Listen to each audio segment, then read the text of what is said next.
दोस्तों, आज मैं आपको माँ वैभव लक्ष्मी व्रत कथा सुनाने जा रही हूँ।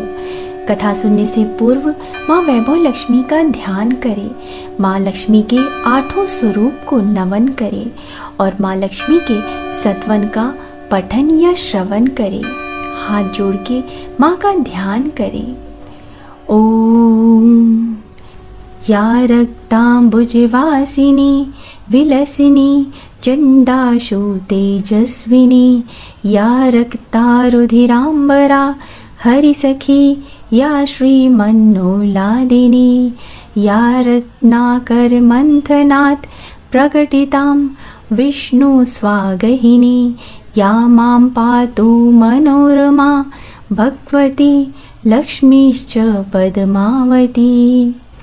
अर्थात जो लाल कमल में रहती हैं, जो अपूर्व कांति वाली हैं, जो असहनीय तेज वाली हैं, जो पूर्ण रूप से लाल है, जिसने रक्त रूप वस्त्र धारण किए हुए हैं, जो भगवान विष्णु को अति प्रिय है, जो लक्ष्मी मन को आनंद प्रदान करती हैं, जो समुद्र मंथन के समय प्रकट हुई हैं और जो विष्णु भगवान की पत्नी है, जो कमल से जन्मी है और जो अतिशय पूजनीय है, वैसी ही लक्ष्मी देवी आप मेरी रक्षा करें।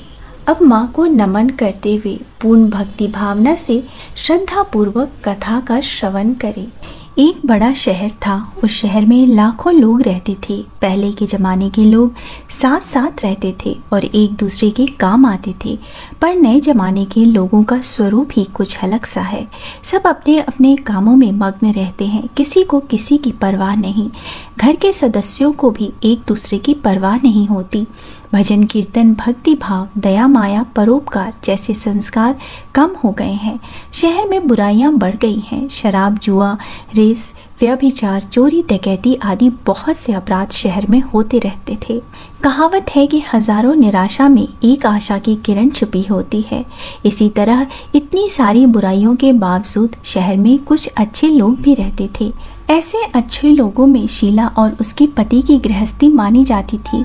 शीला धार्मिक प्रकृति की और संतोषी थी। उसका पति भी विवेकी और सुशील था। शीला और उसका पति ईमानदारी से जीते थे। वे किसी की बुराई नहीं करते थे और प्रभु भजन में अच्छी तरह समय व्यतीत करते थे। उनकी गृहस्थी आदर्श गृहस्थी मानी जाती थी और शहर के लोग उनकी गृहस्थी की सराहना करते थे। शीला की गृहस्थी इसी तरह खुशी खुशी चल रही थी, पर कहा जाता है कि कर्म की गति अटल होती है। विधाता के लिखे लेख को कोई नहीं समझ सकता। इंसान का नसीब पल भर में राजा को रंक बना देता है और रंक को राजा। शीला के पति को पूर्व जन्म के कर्म भोगने बाकी रह गए होंगे कि वह बुरे लोगों से दोस्ती कर बैठा। वह जल्द से जल्द करोड़पति बनने के ख्वाब देखने लगा, इसीलिए वह गलत रास्ते पर चल निकला और करोड़पति बनने के बजाय रोडपति बन गया, यानी रास्ते पर भटकते भिखारी जैसी उसकी स्थिति हो गई। शहर में शराब, जुआ, रेस, चरस, गांजा आदि बदियां फैली हुई थीं। उसमें शीला का पति भी फंस गया। दोस्तों के साथ उसे भी शराब की आदत हो गई। जल्द से जल्द पैसे वाला बनने की लालच में दोस्तों के साथ रेस, जुआ भी खेलने लगा। इस तरह बचाई हुई धनराशि, पत्नी के गहने, सब कुछ रेस जुए में गंवा दिया। समय के परिवर्तन के साथ घर में दरिद्रता और भूखमरी फैल गई। सुख से खाने के बजाय 2 वक्त के भोजन के लाले पड़ गए और शीला को पति की गालियां खाने का वक्त आ गया। शीला सुशील और संस्कारी स्त्री थी। उसको पति के बर्ताव से बहुत दुख हुआ, किंतु वह भगवान पर भरोसा करके बड़ा दिल रखकर दुख सहने लगी। कहा जाता है कि सुख के पीछे दुख और दुख के पीछे सुख आता है, इसलिए दुख के बाद सुख आएगा ही। ऐसी श्रद्धा के मन को शांति मिली। उसने माँ जी से कहा, माँ, मेरी गृहस्थी में भरपूर सुख और खुशियाँ थी। मेरे पति भी सुशील थे। अचानक हमारा भाग्य हमसे रूठ गया। मेरे पति बुरी संगत में फंस गए और बुरी आदतों के शिकार हो गए तथा अपना सब कुछ गंवा बैठे तथा हम रास्ते के भिखारी जैसे बन गए। यह सुनकर माँ जी ने कहा, ऐसा कहा जाता है कि कर्म की गति न्यारी होती है। हर इंसान को अपने कर्म भुगतने ही पड़ते हैं, इसलिए तू चिंता मत कर। अब तू कर्म भुगत चुकी है। अब तुम्हारे सुख के दिन अवश्य आएंगे। तू तो माँ लक्ष्मी जी की भक्त है और माँ लक्ष्मी जी तो प्रेम और करुणा की अवतार हैं। वे अपने भक्तों पर हमेशा ममता करती हैं, इसलिए तू धैर्य रखकर माँ लक्ष्मी जी का व्रत कर, इससे सब कुछ ठीक हो जाएगा। माँ लक्ष्मी जी का व्रत करने की बात सुनकर शीला के चेहरे पर चमक आ गई। उसने पूछा, माँ लक्ष्मी जी का व्रत कैसे किया जाता है, वह मुझे समझाइए, मैं यह व्रत अवश्य करूँगी। माँ जी ने कहा, बेटी, माँ लक्ष्मी जी का यह व्रत बहुत सरल है। इसे वर लक्ष्मी या वैभव लक्ष्मी व्रत भी कहा जाता है। यह व्रत करने वाले की सब मनोकामनाएं पूर्ण होती हैं। वह सुख, संपत्ति और यश प्राप्त करता है। ऐसा कहकर माँ जी वैभव लक्ष्मी व्रत की विधि कहने लगी। बेटी, वैभव लक्ष्मी व्रत वैसे तो सीधा साधा व्रत है, किंतु कई लोग यह व्रत गलत तरीके से करते हैं, अतः उसका फल नहीं मिलता। कई लोग कहते हैं कि सोने के गहने की हल्दी कुमकुम से पूजा करो, बस व्रत हो गया, पर ऐसा नहीं है। कोई भी व्रत शास्त्रीय विधि से करना चाहिए, तभी उसका पूर्ण फल प्राप्त होता है। सच्ची बात यह है कि सोने के गहने का विधि से पूजन करना चाहिए। व्रत की उद्यापन विधि भी शास्त्रीय विधि से करनी चाहिए। यह व्रत शुक्रवार को करना चाहिए। प्रातःकाल स्नान करके स्वच्छ वस्त्र पहनो और सारा दिन जय माँ लक्ष्मी का स्मरण करते रहो।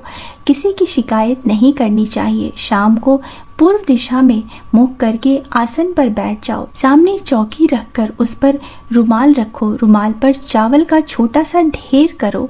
उस ढेर पर पानी से भरा तांबे का कलश रखकर कलश पर एक कटोरी रखो। उस कटोरी में एक सोने का गहना रखो।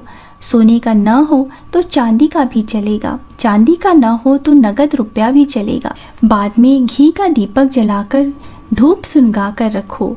माँ लक्ष्मी जी के बहुत स्वरूप हैं और माँ लक्ष्मी जी को श्री यंत्र अति प्रिय है, अतः वैभव लक्ष्मी के पूजन विधि करते वक्त सर्वप्रथम श्री यंत्र और लक्ष्मी जी के विविध स्वरूपों का सच्चे दिल से दर्शन करो। इसके बाद लक्ष्मी सतवन का पाठ करो। बाद में कटोरी में रखे हुए गहने या रुपए को हल्दी, कुमकुम और चावल चढ़ाकर पूजन करो। लाल रंग का फूल चढ़ाओ। शाम को कोई मीठा चीज बनाकर उसका प्रसाद रखो। ना हो सके तो शक्कर या गुड़ भी चल सकता है। फिर आरती करके 11 बार सच्चे हृदय से जय माँ लक्ष्मी बोलो। बाद में 11 या 21 शुक्रवार का व्रत करने का दृढ़ संकल्प माँ के सामने करो और अपनी जो भी मनोकामना हो वो पूरी करने को माँ लक्ष्मी जी से विनती करो। फिर माँ का प्रसाद बांट दो और थोड़ा प्रसाद अपने लिए रख लो। अगर आप में शक्ति हो तो सारा दिन उपवास रखो और फिर प्रसाद खाकर शुक्रवार का व्रत करो। न शक्ति हो तो एक बार शाम को प्रसाद ग्रहण करते समय खाना खा लो। अगर थोड़ी शक्ति भी ना हो तो 2 बार भोजन कर सकते हैं। बाद में कटोरी में रखे गहने या रुपए ले लो।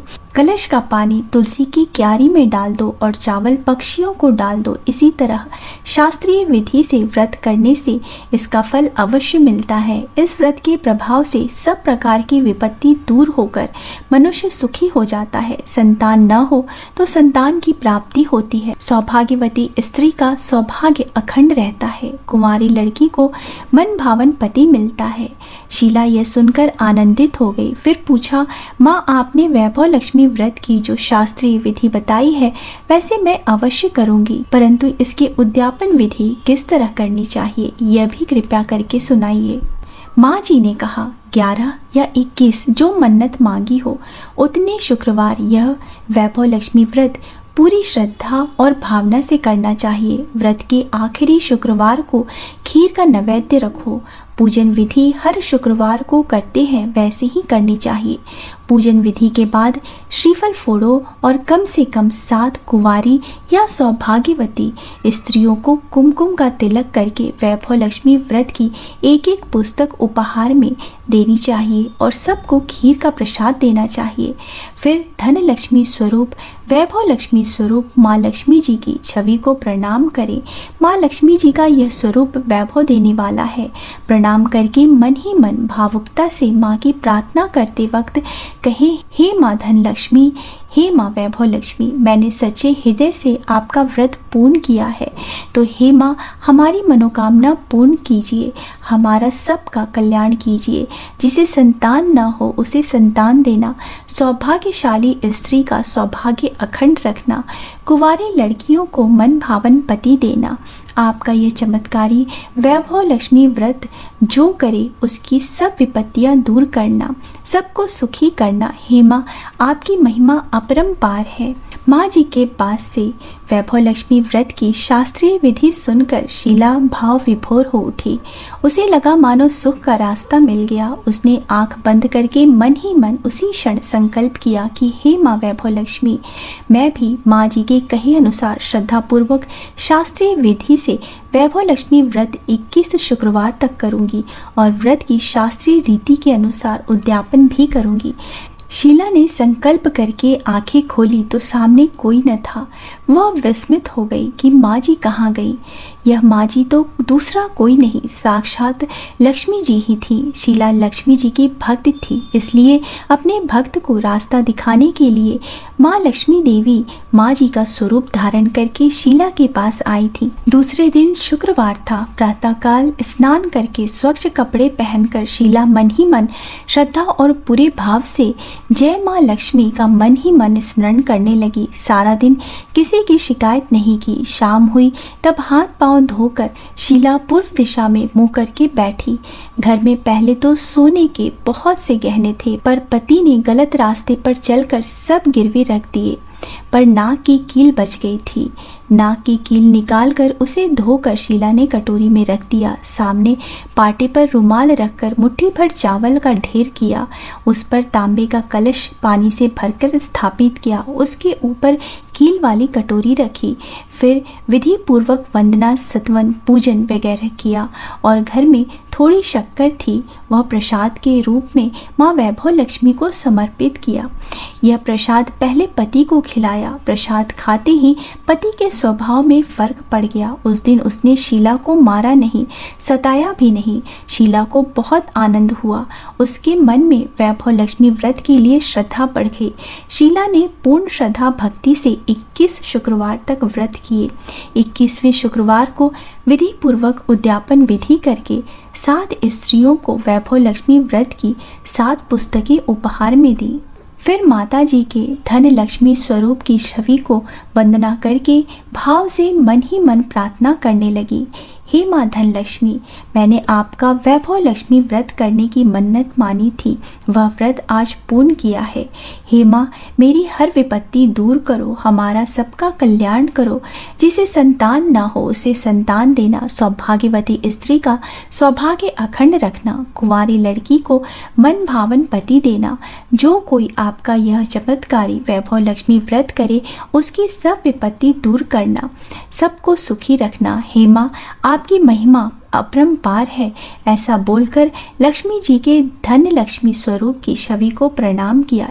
इस तरह शास्त्रीय विधि से शीला ने श्रद्धा से व्रत किया और तुरंत ही उसे फल मिला। उसका पति सही रास्ते पर चलने लगा और अच्छा आदमी बन गया तथा कड़ी मेहनत से व्यवसाय करने लगा। धीरे धीरे समय परिवर्तित हुआ और उसने शीला के गिरवी रखे गहने छुड़ा लिए। घर में धन की बाढ़ सी आ गई।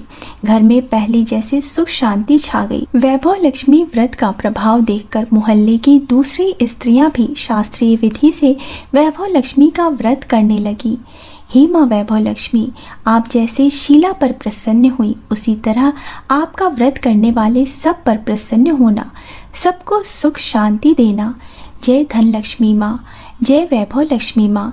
नमस्ते तु महामाये श्री पीठेश्वर पूजिते, शंख चक्र गदा हस्ते महालक्ष्मी नमोस्तुते। सभी जन मिल के बोलो माँ लक्ष्मी की जय, माँ वैभव लक्ष्मी की जय, श्री लक्ष्मी नारायण की जय। दोस्तों, अगर आपको मेरा आज का वीडियो पसंद आया है तो वीडियो को लाइक कर दीजिए। परिवारजनों के साथ, दोस्तों के साथ शेयर ज़रूर कीजिएगा और मेरे चैनल को सब्सक्राइब करना मत भूलिए। मिलते हैं अगले वीडियो में। तब तक स्वस्थ रहिए, सुरक्षित रहिए और अपना बहुत बहुत ध्यान रखिए। जय माता दी।